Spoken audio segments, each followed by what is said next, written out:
What's up guys, it's Nimbus Reviews here, back with another One Piece video. And we finally got chapter 1037, so today I thought I'd just make a quick review slash reaction style video to it, because I'm not going to discuss it in length, but I'll discuss the ending and a little bit of what I think about the fight. Not too much because it's a cool fight, I like it, but it's just a fight and I don't really have that much to say about it. So as for the fight, the few things that I do have to say is it's pretty crazy that Luffy still isn't using Gear 4th or anything like that. He's just been using Gear 2nd, his new Conqueror's Haki, Ryuo, as well as Gear 3rd. So that just makes me wonder, is from now on, is Luffy just not going to use Gear 4th? Is it not efficient anymore? Since that he's been able to learn techniques like Ryuo and the Conqueror's coding, does it basically make Gear 4 obsolete? Because now in his base form, or even Gear 2nd, he has the power that is comparable or even stronger than the power he has in Gear 4th. And honestly, if Oda does take it that way, he just cuts out Gear 4th altogether, or if he gets a new gear, whatever, I'd be pretty happy with that, because I always like Luffy fighting in his base form better than Gear 4. I love Gear 4, I love the design. I know a lot of people didn't like it at first, and even still don't like it, but I've always liked it. But for me, it's always cooler when people fight in their base form, even with like shows like Dragon Ball and Naruto. You know, I like seeing like Vegeta and Goku fighting in their base form, not Super Saiyan form. And with Naruto, you see Naruto and Sasuke, I like them fighting in their normal form rather than their big Susanoo form, or Naruto's Kurama avatar form. But yeah guys, let me know what you prefer. Do you prefer him fighting in his base form, or do you prefer him fighting in Gear 4? Honestly, I think a lot of you will probably agree with me that his base form is a lot cooler than Gear 4, or at least we prefer seeing him fighting that. And also, do you guys think we're going to get Gear 5th anytime soon, or anytime at all throughout the story? Like I said guys, just let me know in the comments down below, because I really want to hear your opinions on it. The only other thing I really have to say about the fight is I really like the art, and the choreography is pretty actually insane for One Piece standards at least. Because I've never thought One Piece fights have been that great choreography wise, or like how cool it looks, or how the combat actually works. But I think Oda's really been stepping it up ever since like Dressrosa, I'd say, with the Doflamingo fight, and then again with Katakuri fight, and now with him introducing like advanced forms of Haki and new forms of Haki, and the fight with Kaido and Big Mom and Awakenings. It's adding a lot more depth, and the higher tier characters are a lot better at fighting than what we're used to pre-time skip. And honestly, I think if Oda really cared about combat as much as he cares about the story and the world building, he can have a combat system comparable to Nen and Hunter x Hunter, which is regarded as one of the best in shonen manga. Because for me, he set it up for it to be as big and expansive as Nen, but he really just hasn't reached his full potential yet, so I'm hoping before the end of the story he does. Now with that out of the way, I want to quickly get into the end of the chapter, because this is really what everyone's talking about. So first we just see the world government outside of Wano, and one of the people see a giant shadow in the mist above them, and he doesn't know whether it's an island or what.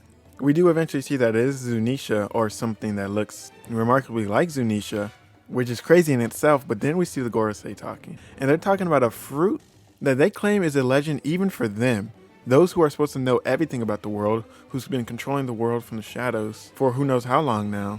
And they're saying they don't know about a certain fruit that the world government before gave a specific name to. And you know, a lot of people are taking this many different ways, but for me, I see it like this. There's a devil fruit with a specific given name that it's the name of the devil fruit, whether it's Gomu Gomu no Mi or whatever.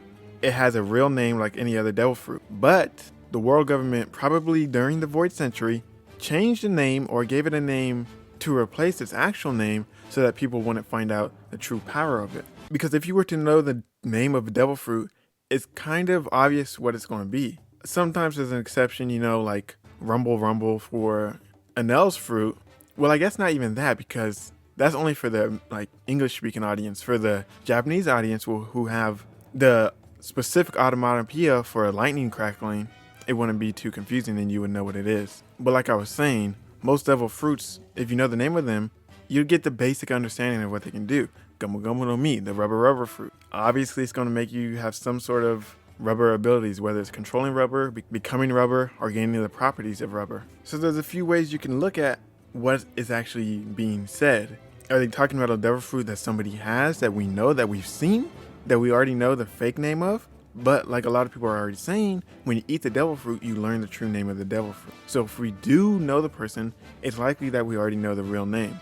Or is it a devil fruit we don't even know about yet, but we know the fake name, making us not know that whatever it is actually a devil fruit or is using the powers of a devil fruit. So a lot of people are connecting Zunisha to it.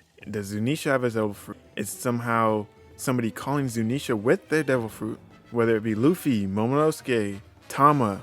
There's so many people that are options just in Wano alone. But the Gorosei aren't specifically saying this devil fruit's in Wano. They were talking about Wano before, but nothing they said about the devil fruit connects it to Wano, which leads me to believe that Oda is trying to have those things back to back to make us think it's in Wano when really it's something completely different. So for me, I have two guesses. One is Luffy's devil fruit. I can't explain why. I can't explain, does Luffy not know the true name somehow? Maybe there's a translation error back in Enies Lobby when they said you learned the name of the devil fruit. Maybe you actually just learned the power. But I don't really think that's the case, so I don't have a way of explaining it besides me thinking Luffy is obviously going to fulfill this prophecy. So it wouldn't surprise me if his devil fruit is the one the girls are talking about. And for it to be legends even to them, that would make me think maybe Joy Boy didn't even have his fruit. Maybe it was the sun god Nika. Because I don't think it would be legend to them if it's Joy Boy. I think they know everything about the Void Century. So maybe if it is Luffy's devil fruit, it's legend to them because it's so far back that it's not even in the Void Century. It's before that. It's a time in which the government wasn't in power at all.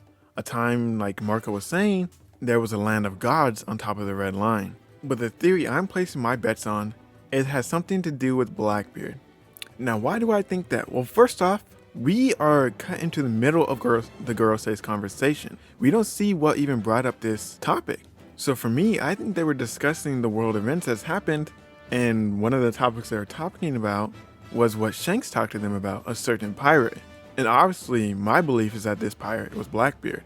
And we know Blackbeard's going after something that he thinks the world government would just take and not use. So Blackbeard, being a historian, someone we know who studies history, knows a lot about devil fruits, I wouldn't be surprised if he found out the true name of some devil fruit and was going to go after it.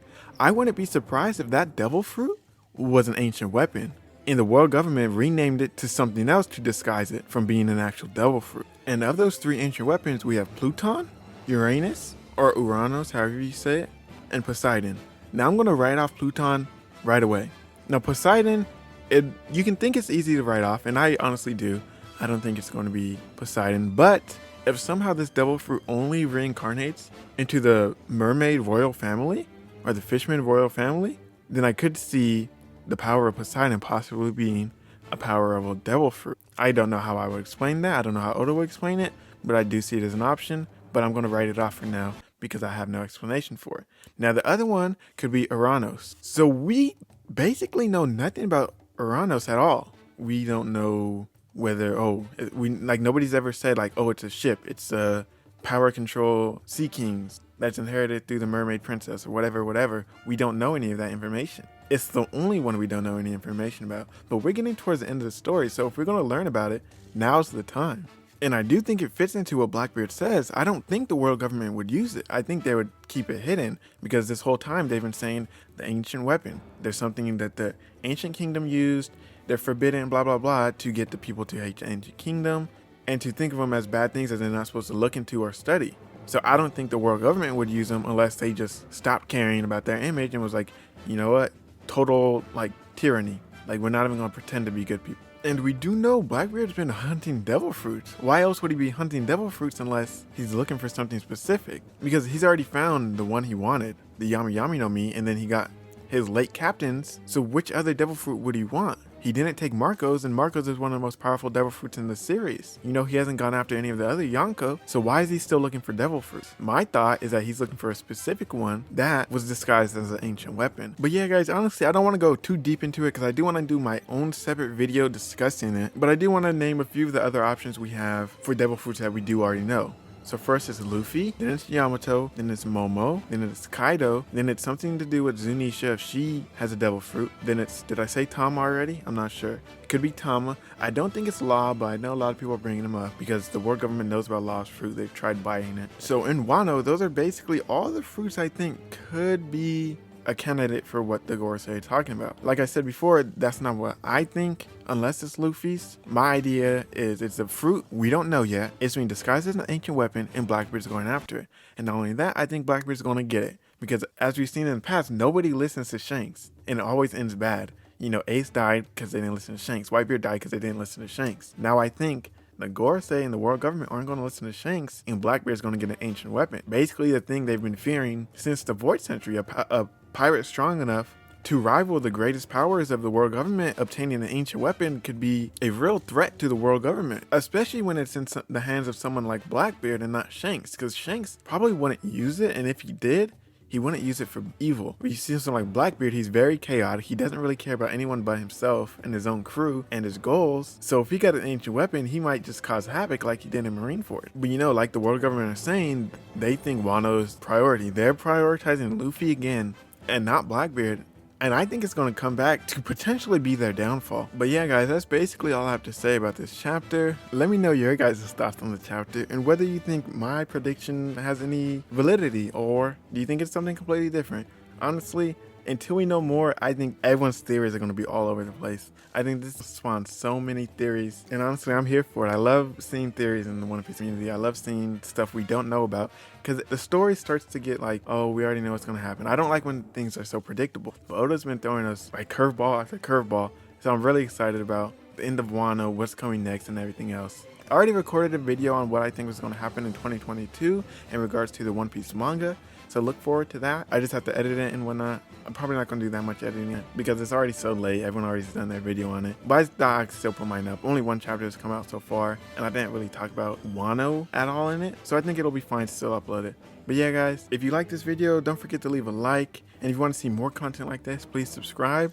And like I said before, comment your thoughts on that chapter, what you think of my analysis or thoughts on it. Obviously, I didn't really go in depth about it, so it's not really an analysis, but you know what I mean. Let me know in the comments down below, and I hope to see you in the next one. Later.